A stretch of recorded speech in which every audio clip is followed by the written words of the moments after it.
नमस्कार। आज मैं फिर आपके सामने अपराध की एक और घटना लेकर आया हूं। आज के अपराध की घटना जिला शामली उत्तर प्रदेश की है। छोटा जिला है। मुजफ्फरनगर के कुछ पार्ट को, ज़्यादातर पार्ट मुजफ्फरनगर का, थोड़ा बहुत सहारनपुर का और एक आध जिले का और पार्ट मिला के शामली जिला बनाया गया। और कैराना इसी शामली जिले का हिस्सा है। आप नाम आपने सुना होगा, किस परिप्रेक्ष्य में सुना है ये भी आपको पता होगा। तारीख थी 7 अप्रैल 2018। शामली शहर कोतवाली का मोहल्ला था दयानंद नगर। रात के करीब 9:30 बजे एक अनजान शख्स ने 112 नंबर पर फोन किया और बताया कि मोहल्ले की तरफ मुड़ने वाली गली के कोने पर एक व्यक्ति पड़ा हुआ है। उसके सिर से बहुत तेजी से खून बह रहा है। ऐसा लगता है कि अभी अभी इस व्यक्ति की हत्या किसी ने कर दी है। कोतवाली प्रभारी जो उसके थे शामली के अवनीश गौतम, एसएसआई सत्यनारायण दहिया, महिला एसआई नीमा गौतम, ये सब लोग मौके पर पहुंच गए। सर्किल ऑफिसर भी तुरंत मौके पर पहुंच गए। ये जो इलाका है शामली, मुजफ्फरनगर और मेरठ, इसका अगर सम्मिलित इलाका आप निकाल लें, ज्योग्राफिकल एरिया यानी क्षेत्रफल, तो इसे आप पश्चिमी उत्तर प्रदेश का क्राइम कैपिटल कह सकते हैं। क्योंकि जिस तरह की सूचना 112 पर या थाने पर आई थी कि साहब किसी की हत्या हो गई है, ये सूचना लगभग हर दिन कहीं न कहीं से इस क्राइम कैपिटल के क्षेत्र से आती रहती है। इसीलिए पुलिस ने भी कोई बहुत पैनिक नहीं किया और वो चुपचाप घटनास्थल पर पहुंच गई। थोड़ी देर में उस व्यक्ति की शिनाख्त हो गई। मोड़ से कोई 100 कदम की दूरी पर ही उसका मकान था और उसका नाम था राकेश रुहेला। हत्या के कारण की जानकारी के लिए परेशान पुलिस ने मोहल्ले वालों से और परिवार वालों से जानकारी लेनी शुरू की। कोई बहुत ज़्यादा जानकारी नहीं मिली। ये बताया गया कि दिल्ली में कहीं पर ये नौकरी करता है, सुबह जाता है, शाम को लौट आता है। इसके अलावा लोगों ने कहा कि छुट्टियों में ये कमेटी का काम करता है। कमेटी को समझ लें, पश्चिमी उत्तर प्रदेश में इसको कमेटी कहते हैं, पूर्वी उत्तर प्रदेश में इसे बीसी कहते हैं। बीसी के पीछे लॉजिक ये थी कि मोहल्ले के या कारोबारी लोगों के या दोस्तों के 20 लोगों के समूह में एक धनराशि फिक्स की जाती है। हर महीने में हर सदस्य यानी 20 सदस्य वो धनराशि इकट्ठा कर लेते हैं, कहीं एक जगह बैठते हैं, वो धनराशि इकट्ठा होती है और वो धनराशि किसको दी जाएगी इसकी एक लॉटरी निकाली जाती है। कभी कभी आपसी सहमति से ये इसका प्रेफरेंशियल नंबर निकाल दिया जाता है कि पहली बीसी फला को, दूसरी फला को, तीसरी फला को और चौथी फला को। यही कमेटियों में होता है। आजकल इसकी संख्या अलग अलग है, कुछ में 20 से कम और कुछ में 20 से ज़्यादा सदस्य होते हैं।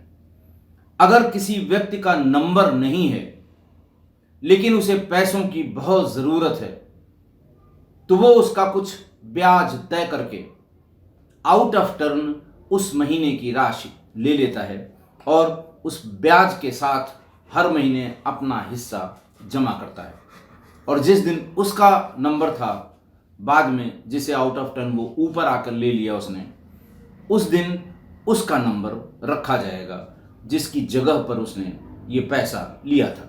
पश्चिमी उत्तर प्रदेश और पूर्वी उत्तर प्रदेश में सिर्फ नाम का अंतर है, बाकी सब कुछ वही है इस बीसी में। ये बताया गया कि मृतक राकेश रुहेला कमेटियों का काम करता था और ये आशंका व्यक्त की गई कि हो सकता है कमेटियों में पैसे के लेन देन के विवाद में इसकी हत्या हुई है। पुलिस ने फौरन इस दिशा में काम करना शुरू किया। बॉडी पहले ही उसको पंचनामा करके सील बंद करके पोस्टमार्टम के लिए जिला मुख्यालय भेज दिया गया था। पुलिस ने पता कर लिया कि इसकी जो कमेटियां हैं उसके कौन कौन सदस्य हैं। उनसे जानकारी शुरू की कि क्या किसी ने इसमें आउट ऑफ टर्न अपना जो उसे पैसा मिलना चाहिए उसको बाद में मिलना चाहिए, पहले ले लिया था। कमेटियों के सिलसिले में इनका किसी सदस्य से कोई विवाद तो नहीं था। इस तरह की बातें पुलिस ने पता करनी शुरू की, लेकिन कोई ऐसी लीड नहीं मिली जिससे ये पता लग सके कि इसमें किसी तरह का विवाद था या कोई इससे नाराज था। दूसरा जो कारण होता है रास्ते में इस तरह से किसी को गोली मार देना, वो लूट का कारण होता है। लूट की संभावना से इनकार इसलिए किया गया कि राकेश रुहेला की घड़ी, उसकी मोटी चेन, उसकी पर्स के पैसे, ये सब इंटैक्ट थे। इसमें से कोई भी चीज ना तो गायब हुई थी ना उस अपनी जगह से डिस्प्लेस थी।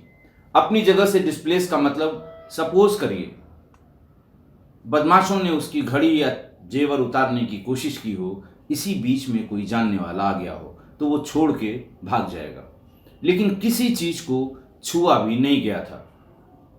पुलिस ने लूट के इरादे को या लूट के मकसद को रूल आउट कर दिया। इसके अलावा पुलिस ने बहुत कोशिश की, लेकिन हत्या का कोई कारण पता नहीं लगा।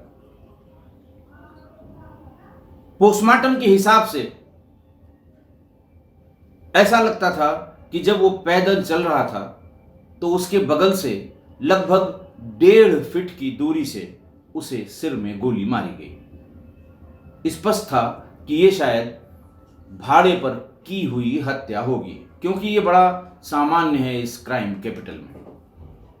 2 लोगों की रंजिश है, जिसको ये हत्या करानी है, जिसको ये काम कराना है, वो किसी को पैसा दे के ये काम कराता है, और जिस दिन ये घटना होनी होती है वो कहीं सिनेमा हॉल में, कहीं किसी मॉल में जहां वो सीसीटीवी की फुटेज में आ जाए वहां पहुंच जाता है, ताकि कल को उसे अगर विपक्षी नामजद करे तो वो एलिबी अपनी तैयार रखे कि साहब फला मॉल में इतने बजे मैं था, उसकी सीसीटीवी फुटेज निकाल कर देख ली जाए।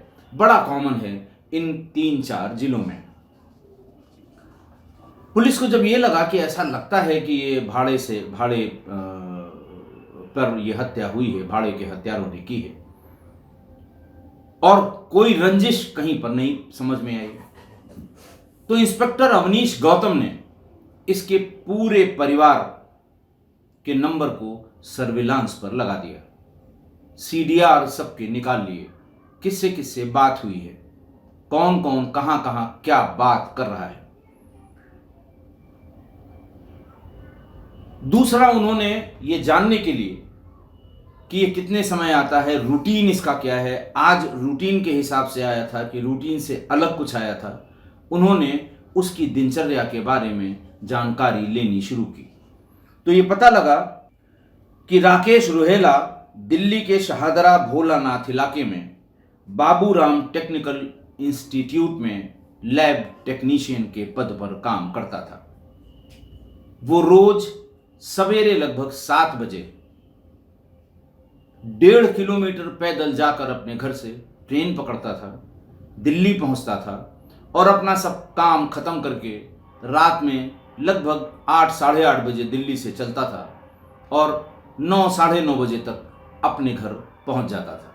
60 किलोमीटर की दूरी कुल है वहां से दिल्ली की या शाहदरा की, जहां पर वो काम करता था। पुलिस ने जब इस रूटीन को फॉलो किया और ये देखा कि किस गाड़ी से ये जाता है, किस ट्रेन से, और किस से लौटता है, तो अंदाज लगा कि वो ट्रेन घटना वाले दिन यानी 7 अप्रैल 2018 को लगभग 8:30 बजे के आसपास शामली रेलवे स्टेशन पर आई थी। उसके बाद उसे 1.5 किलोमीटर पैदल अपने घर को जाना था। यही उसका रूटीन था और इसी रूटीन में, उसी रूट में, लगभग उसी समय में उसकी हत्या की गई थी। पुलिस ने स्टेशन से शुरू किया कि स्टेशन से उसके घर तक जितने भी सीसीटीवी मिले, ज़्यादातर लोगों ने पर्सनल अपने घर में लगा रखे थे, कुछ व्यापारिक प्रतिष्ठानों में भी लगे हुए थे। तो ये पुलिस ने सोचा कि सारे उस दिन के और उससे 1-2 दिन पहले के इसी समय के सीसीटीवी फुटेज, यानी शाम को 8 बजे से और 9:30 बजे तक, पिछले 5-7 दिनों में इसी टाइमिंग के बीच में वो गाड़ी आई थी और इसी टाइमिंग के बीच में राकेश रुहेला ट्रेन से उतरकर पैदल अपने घर को गया था। लिहाजा सारी सीसीटीवी फुटेज इकट्ठा की गई।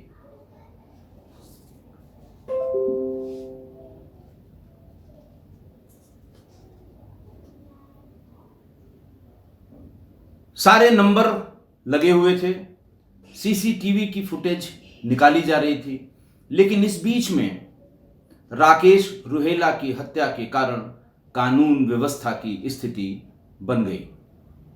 लंबे लंबे जाम, धरना और प्रदर्शन, साथ साथ पुलिस पर आरोप कि पुलिस की लापरवाही से ये जान गई। गश्त की गाड़ी जो हमेशा वहां खड़ी रहती है, उस दिन क्यों नहीं खड़ी थी।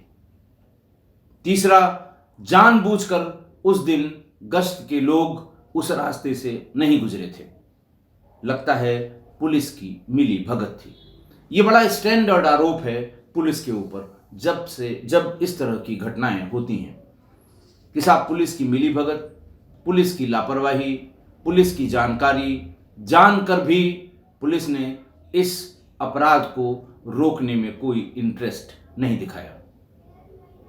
भारी दबाव में, भारी भीड़ के दबाव में, भारी जो व्यापार मंडल के लोग थे उनके दबाव में, पब्लिक के दबाव में, तारीख 12 अप्रैल 2012 को कोतवाली के इंस्पेक्टर अवनीश गौतम को हटा दिया गया और उनकी जगह जितेंद्र कालरा को लगाया गया। जितेंद्र कालरा कोतवाल हो गए 12 अप्रैल 2018 को। नए उन्होंने फौरन चार्ज लिया और नए सिरे से सारे जो कन्वर्सेशन होते थे उनको, सीडीआर को, और जितनी सीसीटीवी फुटेज निकाली गई थी उनकी एनालिसिस को उन्होंने नए सिरे से अपनी टीम और क्राइम ब्रांच की टीम के साथ देखना शुरू किया। अचानक एक छोटी सी, थोड़े सेकंड्स की एक फुटेज उनको मिल गई जिसमें राकेश रुहेला ने अपने घर के पास की एक पान की दुकान में पैदल आते समय 1-आध मिनट के लिए रुके होंगे और कोई सामान लिया। उस फुटेज में जिस समय वो सामान ले रहे थे, पीछे मोटरसाइकिल पर 2 लड़के दिखाई पड़ रहे थे जो पीछे से कंटिन्यूअस राकेश रुहेला को देख रहे थे। थोड़ा आगे की एक और सीसीटीवी फुटेज में ऐसा लग रहा था कि ये पैदल पैदल राकेश रुहेला जा रहे हैं और ये लोग वही लोग जो दो लोग जो मोटरसाइकिल पे थे वो इनका पीछा कर रहे हैं। पुलिस ने ये माना कि शायद यही वो हत्यारे होंगे जिन्होंने राकेश रुहेला की हत्या की, क्योंकि मौके पे तमाम पूछताछ के बाद यही बात निकल कर आई थी कि एक मोटरसाइकिल जिस पर 2 सवार थे वो इधर से निकले थे, उनके निकलते ही गोली चलने की आवाज़ आई थी। ये किसी ने नहीं देखा कि उन्होंने गोली मारी थी, न कोई सीसीटीवी फुटेज मिली, लेकिन ये अंदाज लगाया पुलिस ने कि यही दोनों होंगे। उन दोनों को पहचान के लिए कि कौन हो सकते हैं ये जानने की कोशिश की गई। जो जितेंद्र सिंह, जिसकी वहीं बगल में किराना की दुकान है, जब उसको दिखाया गया तो उसने ये बताया कि ये तो मृतक जो हैं राकेश रुहेला, उनका लड़का विशाल है, जो मोटरसाइकिल पर पीछे बैठा है, जिस पर आप ये शक कर रहे हैं कि इन लोगों ने हत्या की है। पुलिस के कान खड़े हुए। मृतक के लड़के को फौरन बुलाया गया कि तुम यहां कैसे दिखाई दे रहे हो। तो उसने बताया कि साहब, मैं निकला था घर से, मुझे दूध लेना था, माताजी ने दूध के लिए कहा था, दूध लेकर आओ। बीच में ये समीर दिखाई पड़ गए जो मोटरसाइकिल चला रहे हैं। पुलिस ने पूछा, ये समीर कौन है? समीर ने विशाल ने बताया कि समीर मेरी बहन काव्या उर्फ वैष्णवी का क्लासमेट है और मेरी बहन का बॉयफ्रेंड भी है। मैं उसके साथ निकला।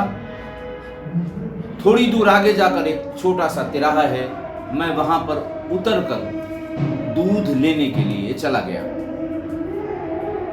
मैंने वहां यह भी देखा कि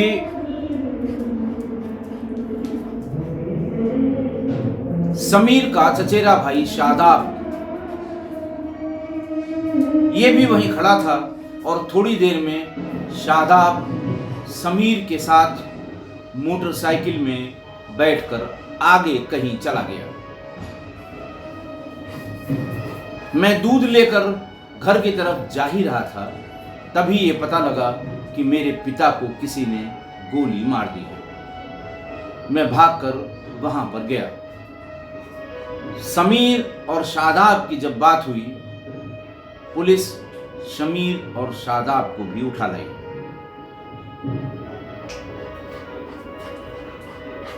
समीर ने बताया कि मैं हाथ देने पर विशाल को अपनी गाड़ी में मैंने बिठा के दूध की दुकान के पास छोड़ दिया था, लेकिन यह हत्या भाड़े के 2 हत्यारों ने की है और इस हत्या करने के लिए मुझे मेरी गर्लफ्रेंड काव्या उर्फ वैष्णवी ने कहा था। पुलिस फिर चौकन्नी हुई। काव्या को लाया गया। काव्या से पूछताछ की गई।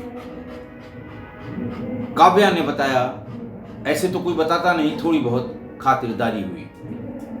खातिरदारी के बाद फिर पूरी बात खुलकर सामने आई।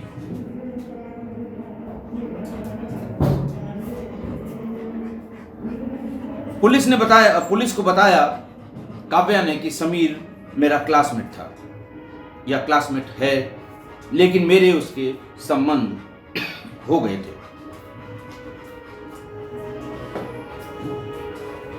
और हम दोनों के संबंध सभी सीमाओं को पार कर गए थे। घटना के करीब 25 दिन पहले मेरे पिता एक दिन थोड़ा जल्दी अपने काम से दिल्ली से वापस आ गए। उन्होंने मुझे और समीर को एक रेलवे स्टेशन के पास के एक रेस्टोरेंट में अकेले बैठे हुए देखा। जैसे ही उनकी नजर पड़ी, वैसे ही उन्होंने समीर को बुलाया और उसे 4-5 थप्पड़ रसीद कर दिए और ये बताया, उससे कहा कि आइंदा कभी एक साथ दिखाई मत पड़ना। मुझे पहले ही शक था। वहां से समीर झुंझला कर चला गया, लेकिन 4-5 दिन पहले फिर से वो मेरे घर के सामने टहलता हुआ मेरे पिता राकेश रुहेला को दिखाई पड़ गया। तेजी से भागकर मेरे पिता उसके पास गए और उससे कहा कि मैंने तुमको मना किया था, अब अगर कभी घर के भीतर दिखाई पड़े तो फिर मुझसे बुरा कोई नहीं होगा। उसको काफी डांटने के बाद जब वो वहां से भाग गया तो वो घर में आए घर में दोनों ही मौजूद थी, काव्या और उसकी मां कृष्णा। अपनी पत्नी कृष्णा को धमकाया राकेश रुहेला ने कि मुझे सब पता है ये घर में क्यों आता है। मुझे पहले ही शक था कि तुम मां और बेटी दोनों से ही इसके संबंध हैं। इस बात को सुन के मां कृष्णा ने भी काफी भला बुरा कहा। अगले दिन सवेरे जब राकेश रुहेला अपने काम पर दिल्ली चले गए तो मां और बेटी ने समीर को बुलाया और समीर से कहा कि अब हद हो गई है। अब अगर राकेश रुहेला रास्ते से नहीं हटाए गए तो तुम कभी मेरे घर में नहीं आ सकते, क्योंकि जिद्दी टाइप का आदमी है, वो हल्ला करेगा और पुलिस में जाके शिकायत भी कर सकता है। समीर ने साफ मना कर दिया कि मेरे बस का नहीं है, न मैं गोली चला पाऊंगा न मैं चाकू चला पाऊंगा। लेकिन हम ऐसे 2-3 लोगों को जानते हैं जो पैसा लेंगे और ये काम आराम से कर देंगे।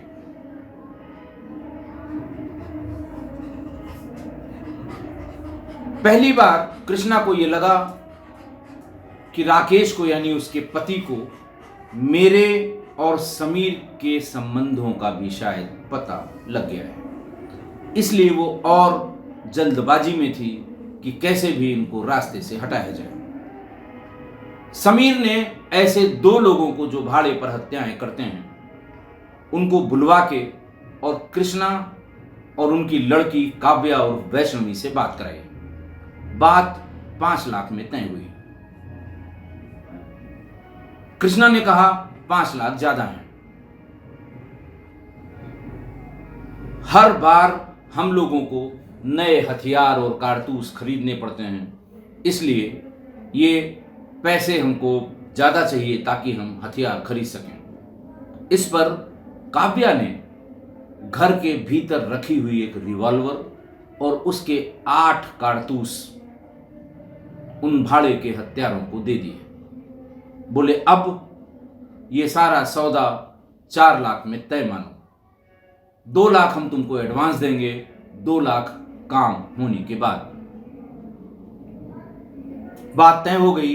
वो दोनों ये रिवॉल्वर और कारतूस लेकर चले गए।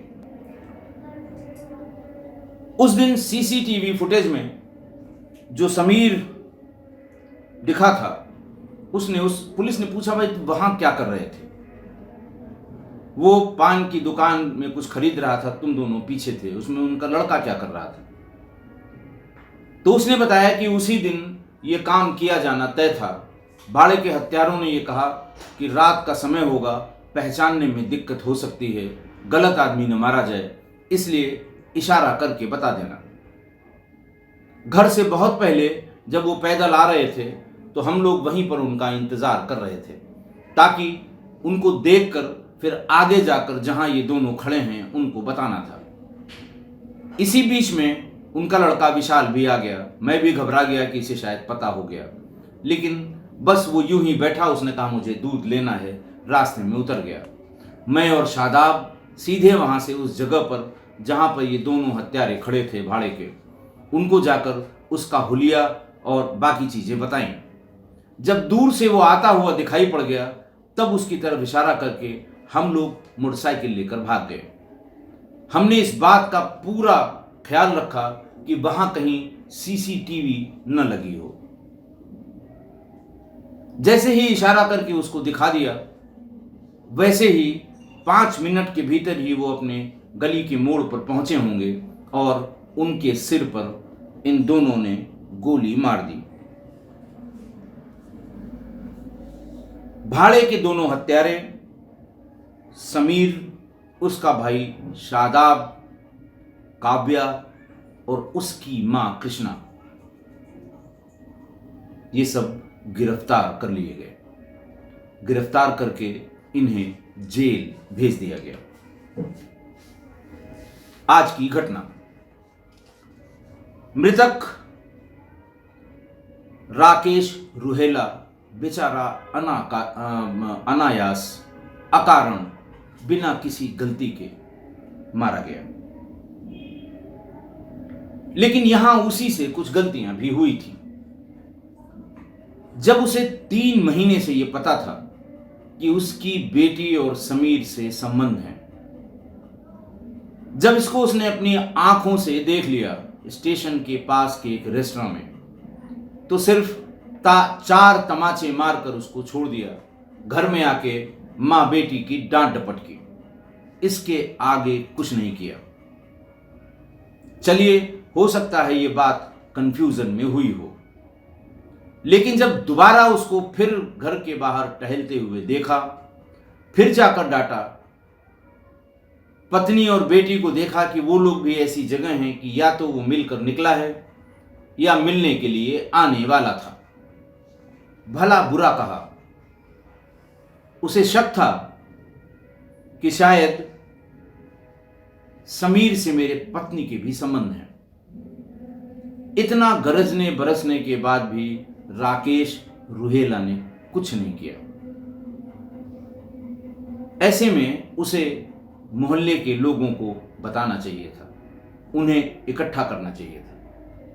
यह कहना चाहिए था कि ये बार बार इस गली में क्यों दिखाई देता है, इसका घर भी यहां नहीं है, न यहां से होकर कोई मार्केट जाती है रोड, और ऐसे ऐसे ये पीछा करता है, परेशान करता है। या अपनी बेटी को समझाने के लिए रिश्तेदारों को इकट्ठा करता और उससे कहता कि इससे मोहल्ले में और परिवार में बदनामी होती है, उसका पीछा छोड़ो। कम से कम कुछ नहीं तो मां बेटी को यह जानकारी हो जाती कि ये बात 10, 20, 50 लोगों को पता है, तब शायद उस बेचारे की जान बच जाती। इतना तो आदमी डरता ही है कि अगर इसको कुछ होगा तो इन 20 लोगों को, इन 10 लोगों को, इस 50 लोगों को यह बात पता थी कि ये किस चीज से परेशान थे। लेकिन राकेश रुहेला ने ऐसा कुछ नहीं किया। शायद उन्हें अति विश्वास था कि मैंने डांट दिया है, हमारी बेटी और हमारी पत्नी मेरी डांट से डर जाएंगी और आगे से ऐसा कुछ भी नहीं करेंगे।